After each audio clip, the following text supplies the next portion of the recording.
You just need to have a seat here in the courtroom. Probation is going to call you up to her desk when she's ready to go for your paperwork. Good morning. Are you Isaiah Brown? Yes, ma'am. And Mr. Brown was previously here and entered a plea of guilty in cause number 25 DCCR 0356.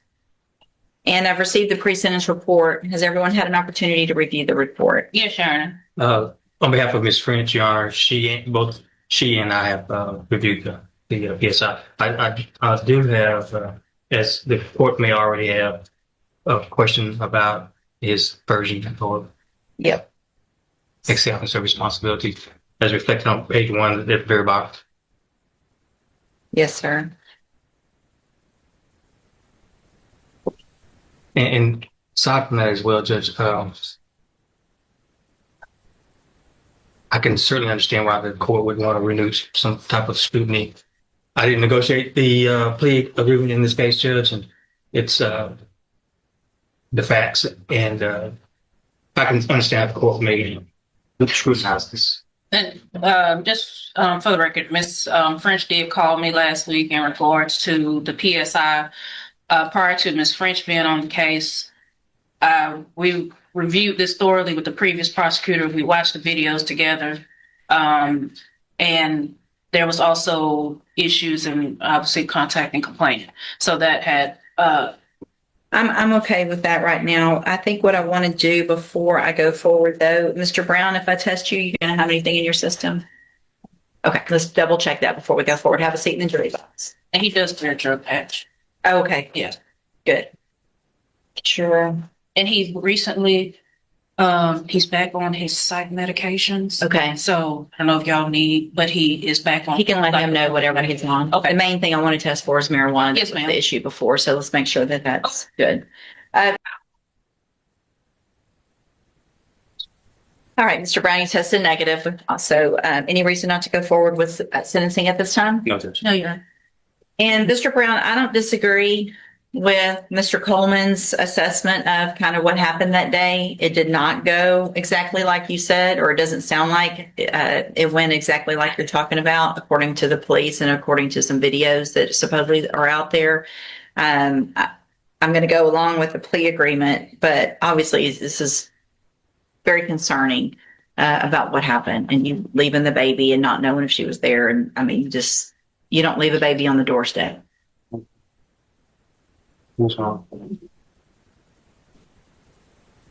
And you can be as mad at her for whatever's going on in y'all's life as you want to be, but that doesn't mean you can do this. And it also doesn't mean that you can be upset with me for having an issue with what went on, right? Okay. So I'm going to find that you previously entered your plea of guilty freely and voluntarily. Find sufficient evidence to find you guilty. However, I'm going to follow the agreement that you made with the district attorney. Defer all proceedings and place you on probation for 3 years. You're ordered to pay the $300 fine and to follow all of the rules and conditions of probation. If you do that, this is a great opportunity because you don't have a felony conviction on your record.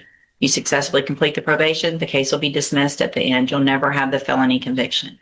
The other side of that is if you violate any condition of probation, you can be brought back into court and you can be found guilty and sent to the state jail prison for anywhere between 6 months and up to 2 years. Do you understand? It's very important that I can tell you are somewhat, I'm not sure of the right word, but you don't necessarily like what's going on. And I feel like you think that there's some blame maybe on some other person. Let me just tell you, if you have the same attitude that I see now, that with probation, you're not going to go very far with probation. You're going to be right back in here and you're going to be going to prison. It's that simple. So you pled guilty, whatever led up to it that day, you did it. Maybe not to the extent they're saying, but you did it. You left the child. She wasn't there, period. Whatever happened before or after doesn't matter. So do your probation. Be respectful to probation, follow the rules, whether you want to or not, and you'll be great. But if not, you're going to be right back in here. Understand? I'm handing you the trial court certification that shows this was an agreement that I followed, and so you've waived your right to appeal. You need to have a seat here in the courtroom. Probation will call you up when she's ready to go over your paperwork. She's pretty important. All right, sir, you're Ryan Hodge. This is 24 DCCR 1167. Mr. Hodge was previously in court, entered a plea of guilty to evading arrest or detention with the use of a motor vehicle, pled true to prior offenses, making this for punishment purposes a habitual offender punishment. The agreement was for a 10-year deferred probation, $500 fine. I've received the pre-sentence report. Has everyone had an opportunity to review that report? Yes, Judge. I have. Defense has, Your Honor. Any additions or corrections? No, from the defense. Not mistake. And again, the agreement was he pled true to those offenses so that if you violate this probation, the minimum punishment, if you are violated and you get found guilty, would be 25 years. Do you understand? There's no negotiations at that point. That is by law what the minimum will be. Okay. Your criminal history does not make me feel very good about you being successful on this probation. But if you've changed your life, this is going to be your opportunity. If you haven't, you're going to have a minimum 25. It's that simple, right? So I'm going to find that you entered your plea of guilty freely and voluntarily. Find sufficient evidence to find you guilty. However, I'm going to follow the agreement that you made with the district attorney and defer all proceedings and place you on probation for 10 years. You're ordered to pay the $500 fine and to follow all of the rules and conditions of probation. Obviously, you understand what a good opportunity this is if you are successful and you complete the probation. The other side, again, is if you violate any condition of probation, you'll be back in here, you'll have the conviction, you've already pled true to the prior offenses, and you'll end up with at least a 25-year sentence up to the rest of your life. It is important. You're going to be on the high medium caseload, at least at the beginning of your probation, and that's intended to help you, not hinder you. But we want to make sure you have everything that you need in order to be successful. I think you live out of county? Yeah, I live in Oklahoma. I have a great support system. I have a job. They'll talk. You need to talk to probation about where you live, and they'll get it transferred to where you live. You just have to go through the proper process to get that taken care of. The high medium caseload, whatever. Yeah, whatever stipulations I can follow. Yeah, I'm sure everyone has some type of more intensive probation, and that's what I'm going to order, whatever it's called in whatever county or state. There will be a substance abuse assessment done. If there's anything in the assessment that's done that shows that you need any type of treatment, you will be required to do that. Anything else that probation says, you're required to do it. I'm handing you the trial court certification that shows that this was an agreement that I followed, and so you waived your right to appeal. You need to have a seat here in the courtroom. Probation's going to call you up when she's ready to go over your paper. Good morning. You're Allison Strom. And Ms. Strom was previously in court, entered a plea of guilty to assault on a peace officer. I've received that pre-sentence report. Has everyone had an opportunity to review the report? I have, Your Honor. I have, Your Honor. Are there any additions or corrections? None in the way, Judge. And I'm abstaining. All right, Ms. Strom, I'm going to find that you previously entered your plea of guilty freely and voluntarily. Find sufficient evidence to find you guilty. However, I'm going to follow the agreement that you made with the district attorney and defer all proceedings and place you on probation for 3 years.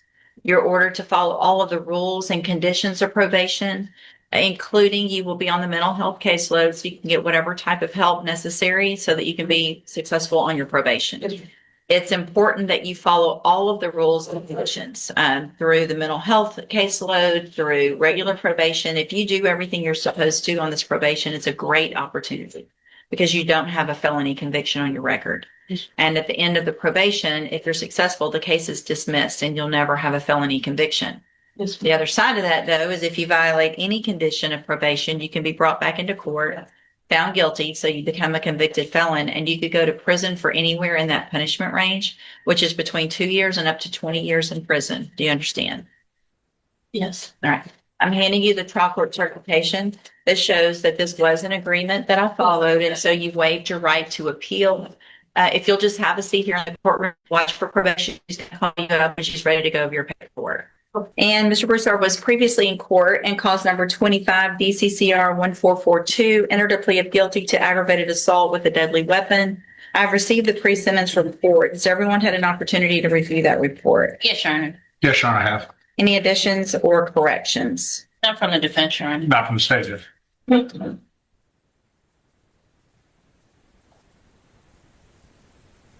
I guess I have a little concern because Mr. Broussard, you stated that this was all just a setup, which makes me a little concerned that you're not taking responsibility for your part in what you pled guilty to. And so it's important, obviously, if you pled guilty, I asked you some specific questions. If you're pleading guilty freely and voluntarily, and if you plead guilty because you did what they charged you with. Yes, So did you do what they charged you with? yes, ma'am. Okay. Any reason not to go forward? No, Your Honor. No, you haven't. All right, then at this time, I'm going to find, Mr. Broussard, that you entered your plea of guilty previously, freely, and voluntarily. Find sufficient evidence to find you guilty. However, I'm going to follow the agreement that you made with the district attorney and defer all proceedings and place you on probation for 5 years. You're ordered to pay the $500 fine and to follow all of the rules and conditions of probation. If you do that, this is an excellent opportunity because you do not have a felony conviction on your record. And if you successfully complete the probation, at the end, the case is actually dismissed and you'll never have a felony conviction on your record. The other side of that, though, is if you violate any condition of probation, you can be brought back into court, found guilty of the offense, and sentenced anywhere in the range of punishment, which is between 2 years and up to 20 years. Do you understand? Yes, ma'am. I'm going to hand you the trial court certification that shows this was an agreement that I followed, and so you've waived your right to appeal. You just need to have a seat here in the courtroom. Probation's going to call you up to her desk when she's ready to go for your paperwork. All right, good luck to you, sir.